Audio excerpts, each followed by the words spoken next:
Dobrodošli na kanal Okusi prirode. Nakon 2,5 mjeseca od sijanja, odnosno nešto više od mjesec dana od presađivanja, na red je došla i sadnja paradajza na otvoreno.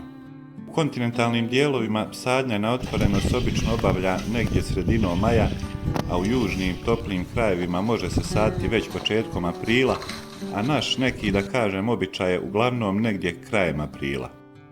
Za sadnju paradajza jako je bitno da zemlja bude što bolje pripremljena da bi se korijen mogao što bolje razvijati. Prije same sadnje dodat ćemo mineralno sporotopivo gnojivo koje će pomoći bržem rastu i razvoju.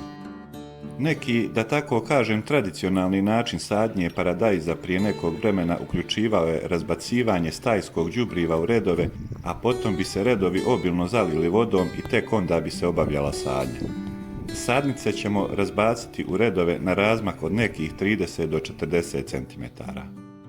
Sam način sadnje uopće nije nešto komplikovan, ipak potrebno je znati neke korisne stvari. Sadnicu polegnemo u red do ovih prvih donjih listova, možemo prvo rukom malo napraviti dodatno udubljenje gdje ćemo staviti korijen i onda zatrpamo prvo korijen i ovu stranu koju smo polegnuli u zemlju, a onda namjestimo sadnicu da stoji vertikalno i zatrpamo zemlju oko nje. Ovaj način sadnje pogodan je pogotovo ako imamo sadnice koje su prerasle i nismo ih mogli na vrijeme posaditi iz ovog ili onog razloga. Paradajz ima mogućnost da razvija adventivno korijenje, odnosno da pojasnim, iz ovog dijela koji smo zatrpali u zemlju skupa s korijenom jako brzo će se razviti male bijele žile, a kasnije i korijenje.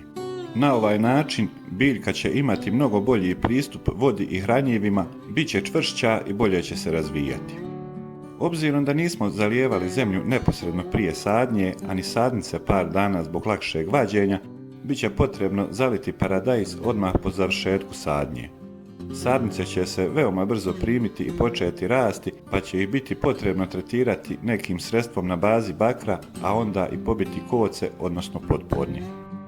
Nisam spomenuo što se tiče razmaka između redova, on ne bi trebao biti manji od 70 cm, a obično se ostavlja negdje od 80 do 100 cm, s tim da prva dva reda mogu biti nešto uža, pa onda napravimo nešto veći razmak, pa opet dva reda uža i sve tako da bi nakon pobijanja mogli koce lakše svezati u kupe, jer će na taj način biti čvršći u slučaju vjetra, a redovi kojima hodamo budu nešto širiji.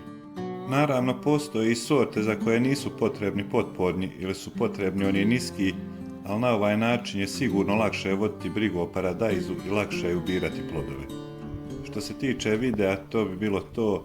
Nemojte se zaboraviti pretplatiti na kanal Okusi prirode, a do sljedećeg videa lijep pozdrav!